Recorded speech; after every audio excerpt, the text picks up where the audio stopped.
রেসেমেনিয়ার পরের রতে হাজির হয়েছিলেন ডাব্লিউডাব্লিউই আনডিসপিউটেড চ্যাম্পিয়ন জন সিনা, যিনি রেসেমেনিয়াতে নতুন চ্যাম্পিয়ন হয়েছেন আর নিজের 17 নম্বর চ্যাম্পিয়নশিপ অর্জন করে সর্বোচ্চ চ্যাম্পিয়ন হয়েছেন।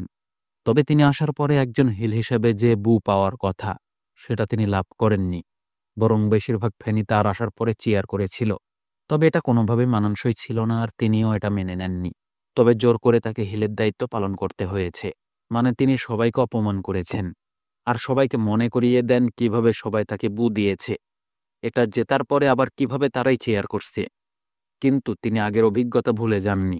তিনি সবাইকে জানান তারা কত সময় যে আগে বু দিয়ে নষ্ট করেছে, আর এখন যখন তারা তার জন্য চেয়ার করছে, তখন তিনি তার রিটায়ারমেন্ট থেকে মাত্র 27টি শো দূরে। সিনা ফ্যানদের বলে সেরা একটা ফটো তোলার জন্য। এ সময় সেখানে হাজির হয় র্যান্ডি অর্টন এবং সিনাকে আর কেউ দেয়। এখন প্রশ্ন হলো, সিনাকে কেন আক্রমণ করলো র্যান্ডি অর্টন? এটার প্রথম কারণ হতে পারে জন সিনার কথাতে রেগে গিয়েছিল র্যান্ডি অর্টন।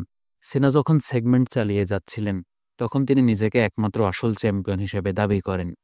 তিনি নিজেকে তুলনা করেন Bruno Sammartino, Roman Reigns, CM Punk, Steve Austin সহ আরও কয়েকজন তারকার সঙ্গে। তিনি বলেন তারা সবাই রেসলার, তবে কোম্পানির একমাত্র আসল চ্যাম্পিয়ন তিনি নিজেই।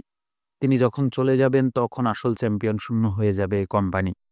সম্ভবত এই কথাটাই ভালো লাগেনি র্যান্ডি অর্টনের কাছে, কেননা তিনি যে আসল চ্যাম্পিয়নের কথা বলছেন, সে একই পথে কিন্তু এগিয়ে যাচ্ছে লিজেন্ড কিলার। আর তার এই কথার প্রতিবাদ স্বরূপ র্যান্ডি অর্টনের পক্ষ থেকে আর কেউ পেলেন জন সিনা। নিজের শহরে চ্যাম্পিয়নশিপ ম্যাচ। ডাব্লিউডাব্লিউই ব্যাকল্যাশের পরবর্তী ইভেন্ট হবে মিশরিতে, যেটা র্যান্ডি অর্টনের হোম টাউন। কোম্পানি সম্ভবত র্যান্ডি অর্টনকে চ্যাম্পিয়নশিপ ম্যাচে জন সিনার মুখোমুখি করানোর প্ল্যান করছে, আর সেটা তারই শহরে। এই কারণে হঠাৎ আক্রমণের শিকার হলেন জন সিনা। এরপর 2-1 শোতে আমরা তাদের মধ্যে চ্যাম্পিয়নশিপ ম্যাচের আয়োজনের বিষয়ে সিদ্ধান্ত দেখতে পারব।